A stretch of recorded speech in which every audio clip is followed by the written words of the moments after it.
You know what? Ne? I just thought about it. Ne? That if you could choose, ne? What finger would choose one of your 5 fingers and see which one represents you. Like I choose my thumb, ne? Cause he always helps every finger get clean, but no finger can help him get clean. He needs the help of another hand. Like those small things that matter, those stuff matter in life. You should just remember, you matter.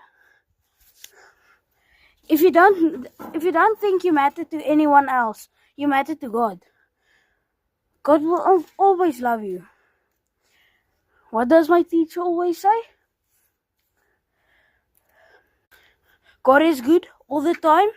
All the time, God is good. That's my message for today. Bye.